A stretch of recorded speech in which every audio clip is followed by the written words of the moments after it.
Le filtre à air à double étage à haut rendement SSG est conçu pour les conditions hautement poussiéreuses rencontrées notamment dans les applications hors route, notamment l'exploitation minière et la construction. Le filtre à air SSG, équipé de la technologie Donaldson Radial Seal, remplace l'ancienne série SRG à étanchéité axiale. Tout comme le SRG, ce nouveau filtre à air réduit la restriction afin que le moteur reçoive un important volume d'air. La technologie Radial Seal exclusive est plus fiable et facilite l'entretien. Ceci est possible car le filtre se centre et s'aligne automatiquement.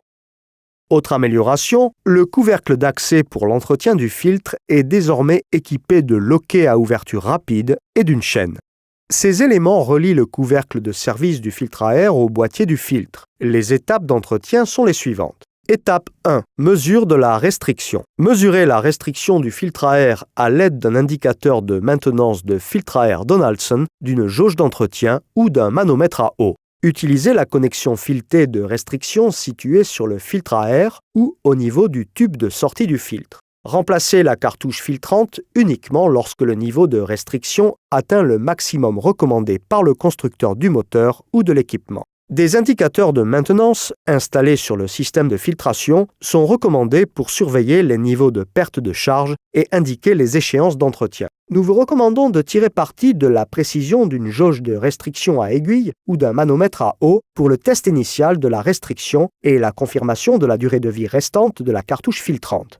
Pour plus d'informations sur les indicateurs de maintenance et outils de mesure Donaldson, reportez-vous au module A18. Étape 2. Purge de la cuve de récupération de la poussière. Arrêtez le moteur. La cuve de récupération de la poussière doit être vidée lorsqu'elle est remplie aux 2/3. La fréquence de l'entretien de la cuve de récupération de la poussière varie en fonction de la quantité de poussière dans l'air. L'entretien des cuves de récupération de la poussière équipées d'une vacuator valve est minimal. Il vous suffit de vous assurer que la vacuator valve n'est pas inversée, endommagée ou bouchée. Si l'apparence de la valve est similaire à l'une des photos suivantes, remplacez-la immédiatement. Lorsque vous réinstallez la cuve de récupération de la poussière, assurez-vous qu'elle crée un joint entièrement étanche, à 360 degrés, autour du corps du filtre à air. L'extension de tube Donaldson Dust Damper en option est disponible pour le filtre SSG. En fonctionnement normal du véhicule, positionné en partie basse, le raccord en caoutchouc du tube Dust Damper vibre lorsqu'il est installé sur les cuves de récupération de poussière. Avec l'aide de la gravité, cela permet d'améliorer l'évacuation de la poussière préfiltrée du filtre à air. Le tube Dust Dump est transparent. Vous pouvez donc réaliser une inspection visuelle de la collecte de poussière plus sûre qu'une vérification manuelle de la cuve de récupération de poussière.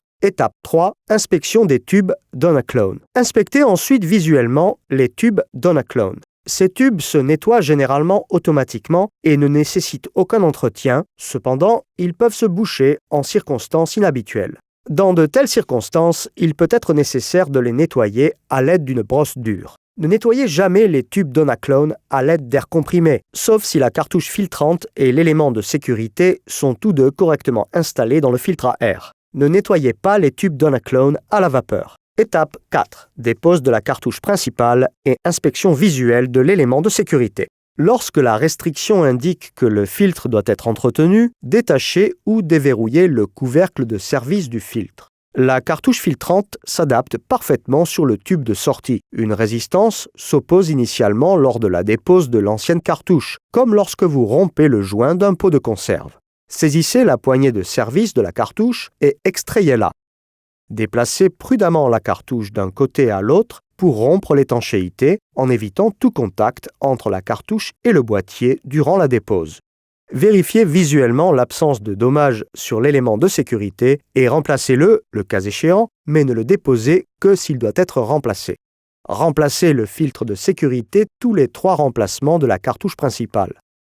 Vérifiez également que l'élément de sécurité est correctement installé dans le boîtier.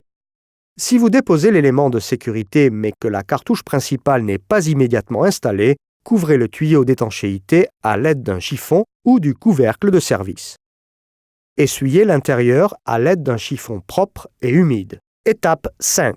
Inspection et installation du filtre neuf. Inspectez attentivement la cartouche principale en accordant une attention particulière à l'intérieur de l'extrémité ouverte, c'est-à-dire la zone d'étanchéité.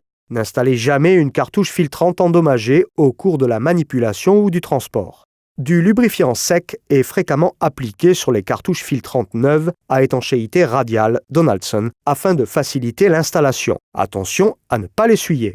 Si vous remplacez l'élément de sécurité, celui-ci doit être posé avant l'installation de la cartouche principale. Insérez prudemment la cartouche filtrante à la main en vous assurant qu'elle est entièrement insérée dans le boîtier du filtre à air. La zone d'étanchéité se compresse légèrement, s'ajuste et distribue la pression d'étanchéité de manière homogène. N'appliquez pas de pression au centre de la cartouche filtrante. Pour une étanchéité parfaite, appliquez à la main une pression au niveau du rebord extérieur de la cartouche filtrante. Notez également qu'aucune pression du couvercle n'est nécessaire pour maintenir l'étanchéité. N'utilisez donc jamais le couvercle de service pour forcer l'installation du filtre. L'utilisation du couvercle pour placer le filtre peut endommager le boîtier ainsi que les fixations du couvercle et entraîne l'annulation de la garantie. Vérifiez le joint du couvercle et remplacez-le s'il est endommagé ou s'il n'est pas hermétique. Déposez le couvercle de service s'il entre en contact avec le filtre avant qu'il ne soit complètement installé. Enfoncez davantage le filtre à la main dans le filtre à air, puis réessayez. Le couvercle doit s'insérer sans appliquer de force supplémentaire.